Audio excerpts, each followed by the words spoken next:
I was recently asked if I could compare two popular Juki models, the 1508 versus the 1541, so let's run down all the differences and see which might be a better fit for you.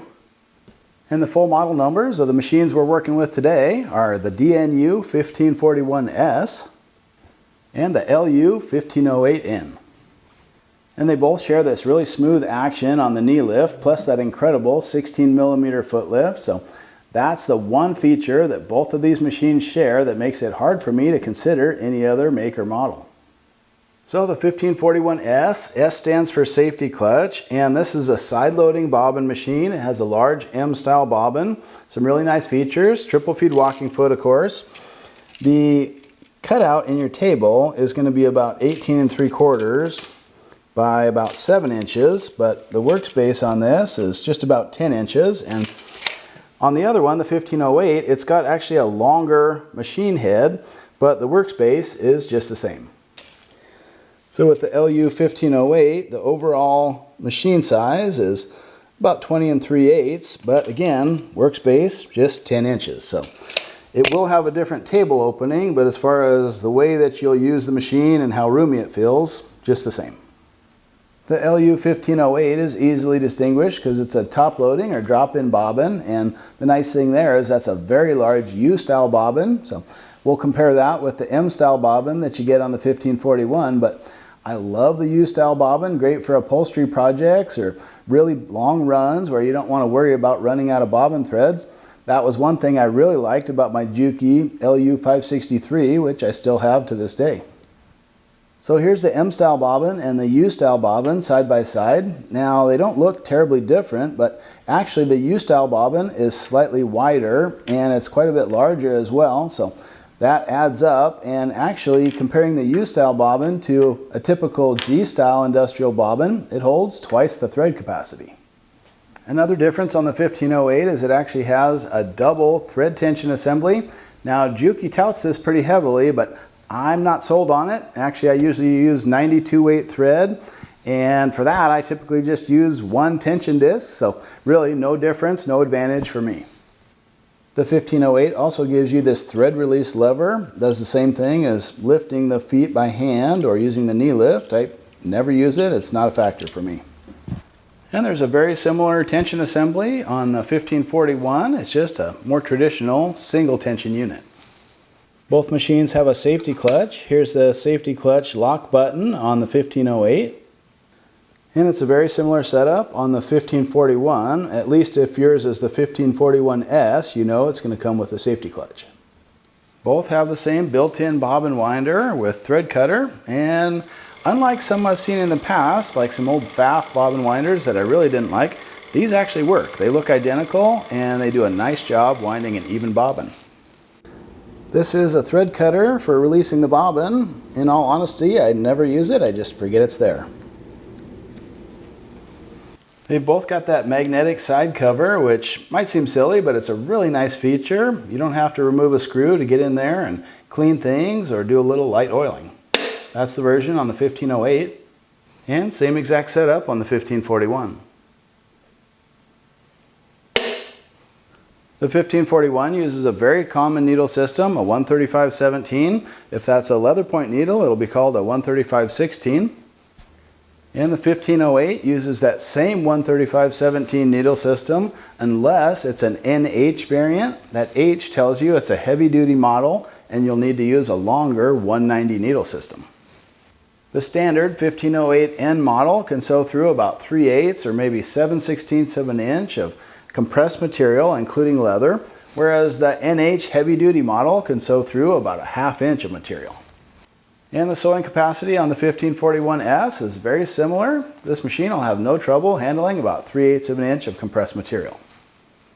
Both will handle thread weights, probably 69 weight or even a little bit lighter. I just have no use for the super lightweight thread in my upholstery work, and then they commonly go up to 92 and even a 138 thread weight, but those upper thread weights don't look quite as pretty maybe on the back tack, so I tend to stick with the 92 weight thread.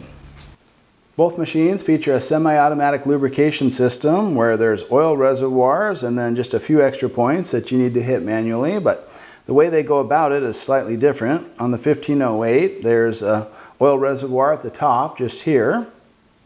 And then there's a small oil bath down here. Now the whole thing is not an oil bath. This is a welded steel pan, really good at catching drips. But this smaller portion is an oil bath, and you want to keep that filled with oil just above the level of that sponge.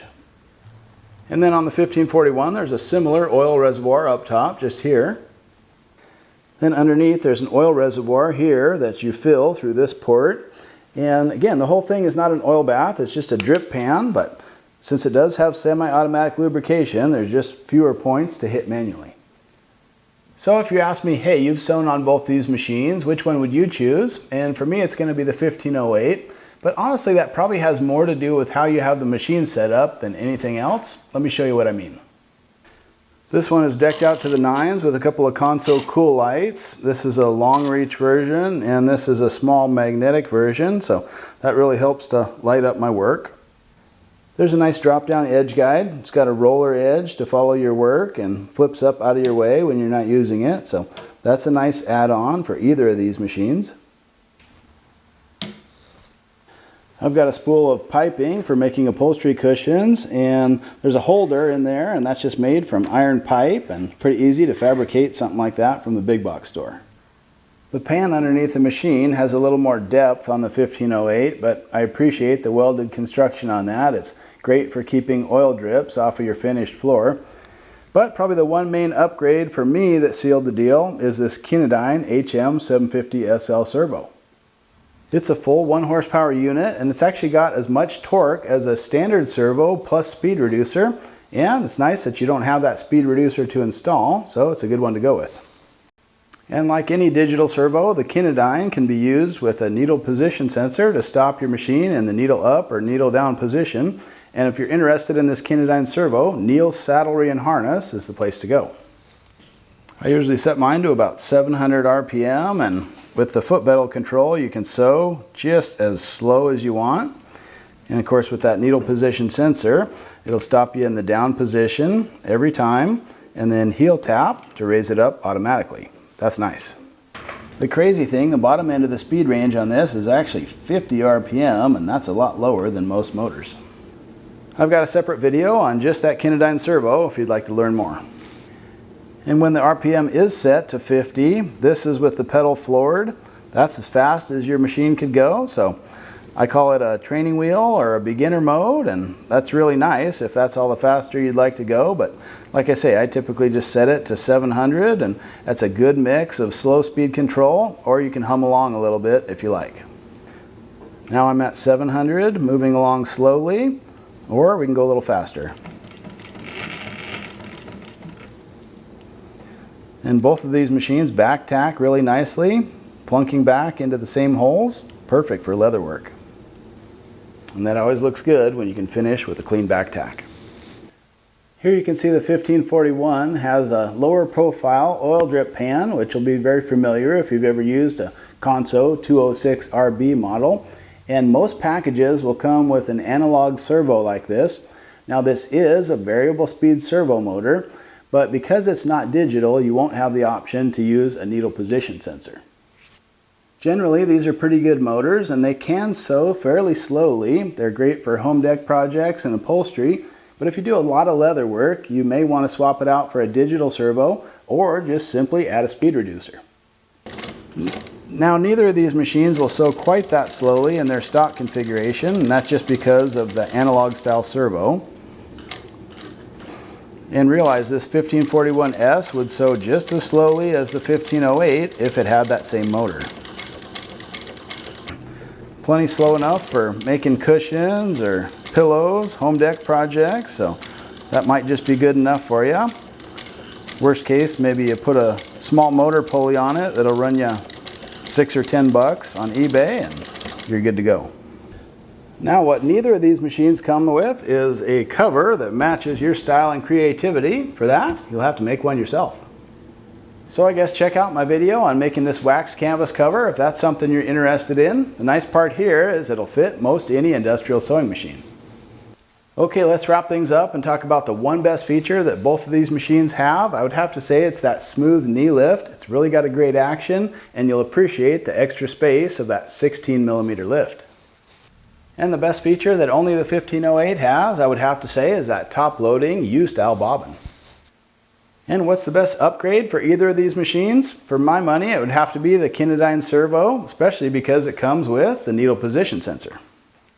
And if you need to do a little more research on your own, I'll put links to both these machines down in the description. Well, these machines have a ton in common. After all, they're both triple feed walking foot machines, so I would say if you secure either of these for your workroom, you've done quite well for yourself. In the end, which one you choose may just come down to how you outfit it in terms of accessories, motors, edge guides, things like that to really make it your own. But the ultimate differences here for me are the 1508 is a top loader. That's my preference, but there's nothing wrong with a side loading machine like the 1541. Also, there's one advantage on the 1508. You get the larger U-style bobbin versus an M-style on the 1541. But again, they're both large bobbins, so they're both great machines. If this topic answered some questions for you on industrial sewing machines, give me a quick thumbs up. And if you haven't already, consider subscribing to the channel.